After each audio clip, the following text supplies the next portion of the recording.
Assalamualaikum warahmatullahi wabarakatuh. Alhamdulillahirabbil alamin wa bihi nasta'inu ala umuri dunya waddin wa ala alihi washabbihi ajmain amma ba'du. Baiklah anak-anak, apa kabar pagi ini? Mudah-mudahan kita selalu dalam keadaan sehat walafiat dan senantiasa dalam lindungan Allah Subhanahu wa taala. Amin ya Allah ya rabbal alamin. Baiklah anak-anak, sebelum kita belajar mari kita berdoa dulu. A'udzubillahi minasyaitonirrajim. Bismillahirrahmanirrahim. Allahumma sholli ala sayyidina Muhammad wa ala ali sayyidina Muhammad. Rabbi zidni ilma warzuqni fahma ya Allah. Tambahkanlah ilmuku dan pertengahkanlah kecerdasanku. Amin. Baiklah anak-anak, untuk pertemuan ke-9 ini bukalah buku paketnya halaman 20.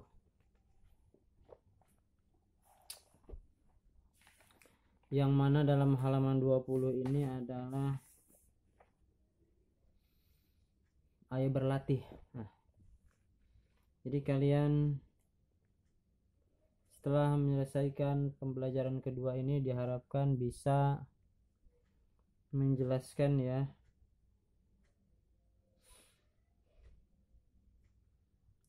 menjelaskan. Contoh di sini adalah nomor 1, jelaskan pengertian mengenal Allah Subhanahu wa taala mengenai Asmaul Husna. Nah, Asmaul Husna itu adalah nama-nama Allah yang baik dan indah yang telah diambil oleh para ulama dari Al-Qur'an. Ditulis lagi dan berjumlah ada 99. Tujuannya apa? Untuk memudahkan kita bahwasannya nama-nama Allah yang baik dan benar itu dalam Al-Quran berjumlah 99.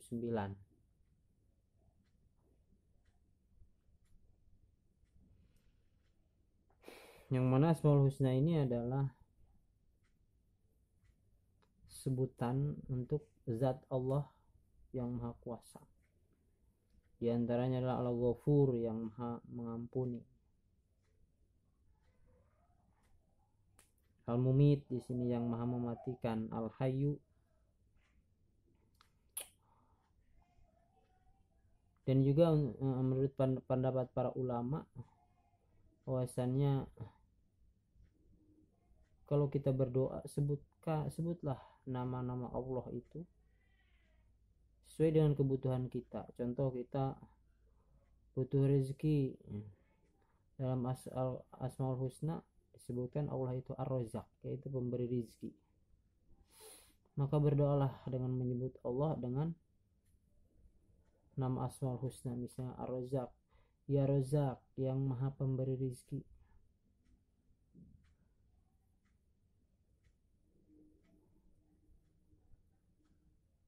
Warzuqni, berilah aku rezeki halalan thayyiban, yang halal dan baik. Seperti itu.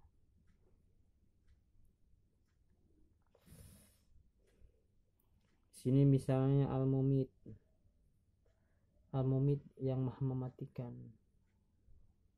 Kita kalau berdoa sebutlah nama-nama Allah yang sesuai dengan kebutuhan kita. Misalnya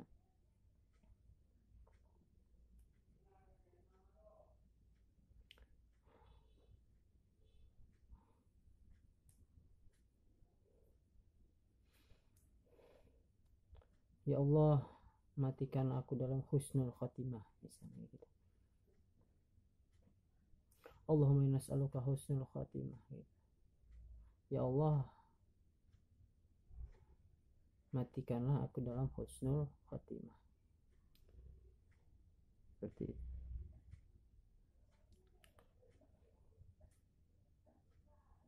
Ada lagi Al-Hayyu yang maha hidup di sini.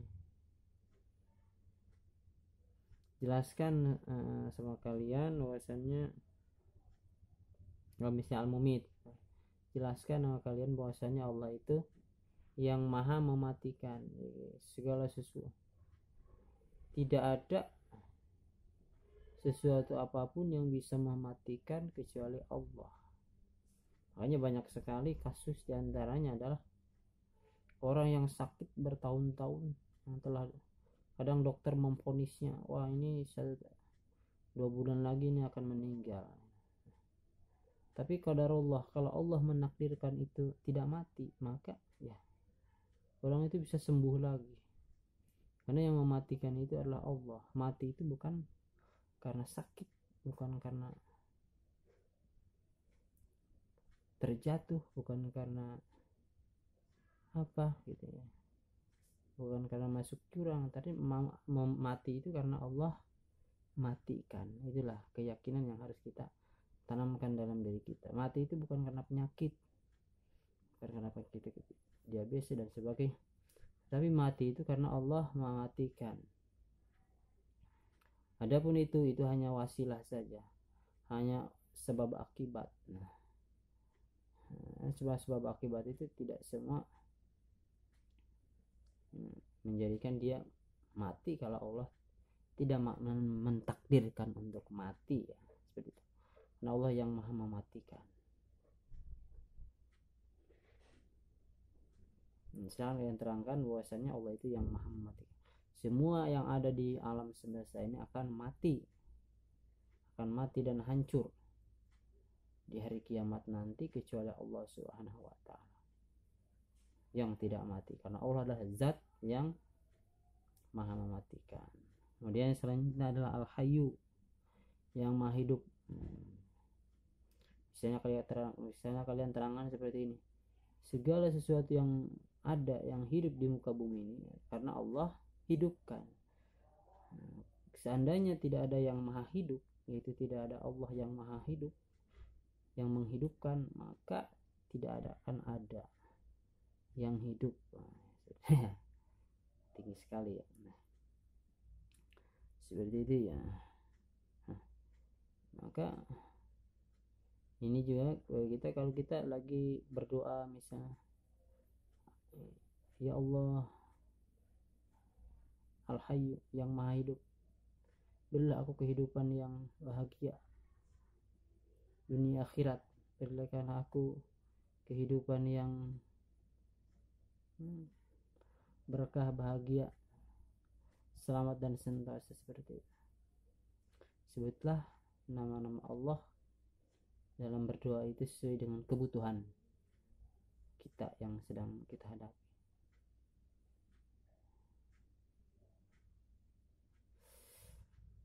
Itu alangkah lebih baik dan lebih, insya Allah kata para ulama, lebih mustajab doanya gitu ya.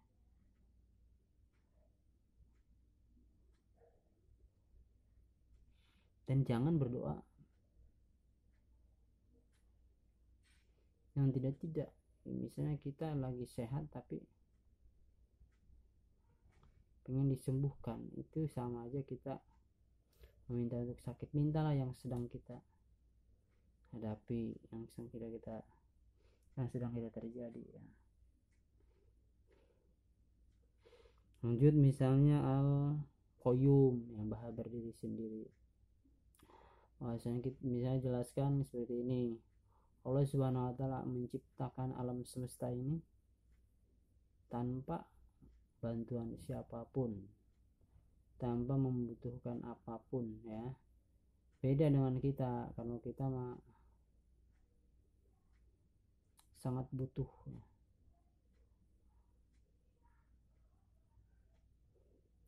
Tiap hari aja butuh makan aja. Kalau makan aja kita butuh. Seandainya kita tidak makan, wah dalam mas, apalagi yang lain-lainnya, makan, pakaian dan sebagainya, udah. Karena kita makhluk yang membutuhkan, yang saling membutuhkan. Allah yang maha berdiri sendiri. Lanjut Al-Ahad, itu yang maha esa, yang maha satu.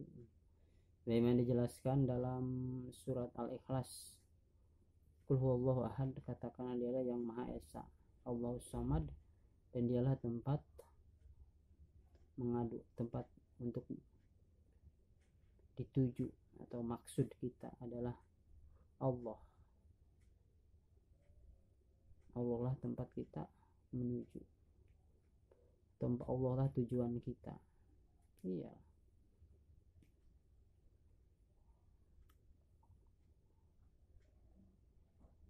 Lam yalid, Allah ya yang tempat untuk kita menuju. Kita bekerja, kita ibadah, semuanya adalah untuk menuju ridho Allah, untuk menginginkan mendapatkan ridho. Lam yalid, Allah tidak melahirkan, walam yulad, dan Allah tidak dilahirkan. Walam yakul lahu kufuwan ahad, dan tidak ada sesuatu apapun yang menyamainya. Seperti itu. Makanya jangan pernah berpikir atau berandai-andai atau berhayal-hayal Allah seperti ini misalnya. Itu tidak boleh, sama sekali tidak boleh. Cukup kita meyakini Allah itu berbeda dengan segala sesuatu apapun, karena Allah adalah yang maha segalanya. Tidak boleh berandai-andai, tidak boleh seperti misalnya, tidak boleh seperti itu ya.